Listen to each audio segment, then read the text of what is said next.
આપણે હિમાલય પ્રવાસની અંદર નીકળ્યા છીએ અને ગાડી જાતે ચલાવી અને ફર્સ્ટ ટાઈમ આપણે આ પ્રવાસ કરી રહ્યા છીએ અને ઓટોમેટિક ગાડીનો પહેલો અનુભવ.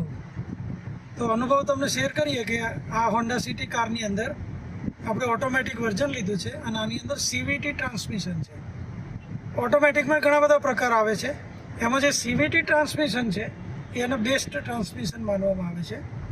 જે ટ્રાન્સમિશન આપણે એક્ટિવામાં આવે છે, જેની અંદર ગેર હોતા નથી પણ એની અંદર બે પુલ્લી આવે ને એની અંદરથી ઓટોમેટિક ગેર શિફ્ટિંગ થતું હોય પણ આપણને કંઈ ખબર પડે નહીં, એટલે એને વેરિયેબલ ટ્રાન્સમિશન કહે છે, કન્ટિન્યુઅસ વેરિયેબલ.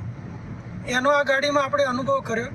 ગાડી એટલી સરસ અને સ્મૂથ ચાલે છે, ખબર જ નથી પડતી ક્યારે એની સ્પીડ જે પ્રમાણે વધતી જાય એ પ્રમાણે ઓટોમેટિક એનું ટ્રાન્સમિશન ચેન્જ થતું જાય અને કોઈ પણ આંચકાનો અનુભવ થતો નથી. આમ આપણે જાતે અનુભવ કર્યો. ગાડી અત્યાર સુધીમાં 4200 કિલોમીટર ચાલી ચૂકી છે, 4252. આની અંદર બીજો આપણે અનુભવ કર્યો એડાસ ટેકનોલોજી. આપણે ગાડી ચલાવીએ છીએ તો એમાં લેન આસિસ્ટ અને એડાસ એટલે એડવાન્સ ડ્રાઇવિંગ આસિસ્ટન્ટ સિસ્ટમ છે એની, જેથી કરીને આગળ કોઈ વાહન આપણી આગળ જઈ રહ્યું છે તો આપણે બ્રેક નથી મારતા તો ગાડી પોતે બ્રેક મારે છે. ક્રૂઝ કંટ્રોલમાં મૂકી દો, ઓટોમેટિક એની સ્પીડ પકડે છે. અમે આજે આખો દિવસ જે સવારથી ગાડી ચલાવી એમાં ક્રૂઝ કંટ્રોલનો એક્સપિરિયન્સ કર્યો. આગળ એક ગાડી જતી હોય એને સ્પીડ પ્રમાણે આપણે સેટ કરી અને મૂકી દેવાનું. કોઈ એક્સિલેટર આપવાનું નહીં, કોઈ બ્રેક આપવાની નહીં.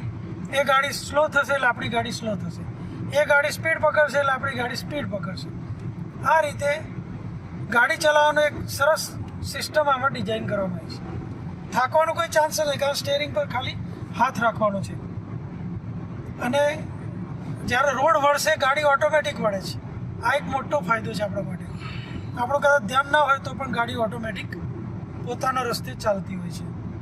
એટલે ભવિષ્યમાં હવે કોઈને ગાડી લેવાની થાય ને તો તમે ઓટોમેટિક ટ્રાન્સમિશન ક્રૂઝ કંટ્રોલવાળી ગાડી અવશ્ય સિલેક્ટ કરજો.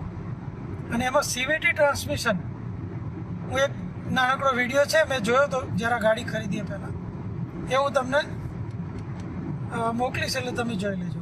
અત્યારે હાલ જો ગાડી ક્રૂઝ કંટ્રોલમાં છે, બરાબર. આમાં તમે જોઈ શકો છો 74ની સ્પીડ એડજસ્ટ કરી છે. ગાડી ઓટોમેટિક ચાલે છે, નથી કોઈ એક્સિલેટર પર પગ, નથી બ્રેક ઉપર પગ, કશું જ નહીં. 74ની સ્પીડ ઉપર ઓટોમેટિક ચાલે છે.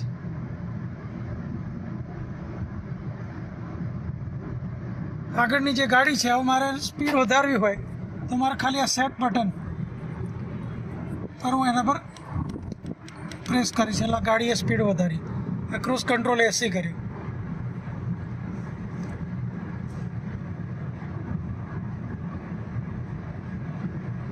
આગળવાળી ગાડીની સ્પીડને ધ્યાનમાં રાખીને ગાડી ચાલે કરશે.